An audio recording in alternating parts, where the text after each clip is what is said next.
may na-vlog mo na ba ako? Ako mo naman ako. Sige, ito. Nililibre mo ako. Wag. Hindi, wag na, Jay. Ay! Magkano po isang kilong ganyan? Hi, Eme! Dito ako sa food court.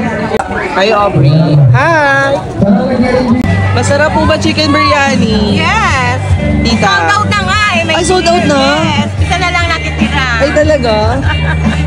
Galing ah. Kasama mo pala tong poging to. Ay, pabili.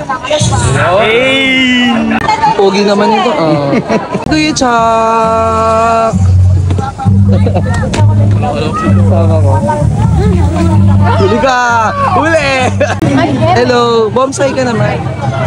Lumipad ang aming team dito lamang sa aming public market Bagong Bayan, Pilila, Rizal para maipakita ko sa inyo ang lahat ng mga business owners na aking mga kaibigan, kakilala at mga newfound friends na makikita nyo sa aming night market and food bazaar. Ngayon pa lamang humingi na ako ng paumanhin sa mga entrepreneurs na hindi ko nabisita. Hindi ko po kasi talaga kaya pagkasyahin lahat sa aking chan. Kaya for now, ipapakita ko lang po sa inyo yung mga iba kong binisita, kinainan, binilhan, at ayun, nabusog talaga ako. Especially din dito sa Dumog na talagang iyawan nila Aubrey. Ang daming tao, ang haba ng pila. Super na-enjoy ko yung waiting time kasi nakita ko yung mga friends ko from high school. Grabe dito, sobrang dami ng options. May barbecue, may pork chop, may isaw, may tenga, may taba.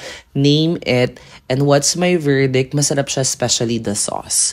So this is really a must try. Na-enjoy naman namin ni Ma'am Ana. Na-miss ko siya katsikahan dahil pag nagkita kami, wala namang sense sa mga pinag-uusapan namin. Pero basta ang mahalaga, gets namin ang isa't isa. May ganun ba kayong friends? Siguro mga 8.5 out of 10 siya for me. Dahil masarap yung sauce, kaya ng 9 out of 10. Pero dahil baka masungitan pa ako ni Aubrey, gawin na nating 10 out of 10. Eme! O diba kahit si Louie sa pwesto niya, hindi na siya makaalis dahil ang daming customers. And Boss Gio is in the house. Meron siyang mga cocktails and drinks, alcoholic beverages na medyo light lang naman and super duper mura and masarap. This is really a must try, guys. And yes po, pwedeng mag-inom dito basta drink moderately lang. Ayun. So, eto naman, sinubukan ko naman yung Hi Bombs! Hello! Sinubukan ko naman yung rice meal ng Kingsway. Sila yung nasa gitna. Ito daw ay collaboration or samahan ng TML na magkakaibigan. Ang sarap. Para siyang shawarma rice pero iba yung atake. It's giving a different flavor. Ang sarap. Happy ako kasi may Canis pizza na rin dito. Itatry ko yun pagbalik ko. Ang sarap dyan. And ito yung chicken biryani nila tita. This is approved, so flavorful. So ayun na nga. Hi Nina Pearl. Order na rin kayo dito. Ang sarap ng mga frap dyan. And ito yung takoyaki nila. Mainit-init pa nang sinubukan ko. And it was so flavorful. This is also a must try. Ito yung pagpasok mo may makikita kang shawarma kalapit nun. Ang may-ari is yung kapatid nila Ma'am Capistrano. Nakalimutan ko na lang yung name. Basta try nyo na. Punta na kayo dito sa night market kapag nabobore kayo. Bye!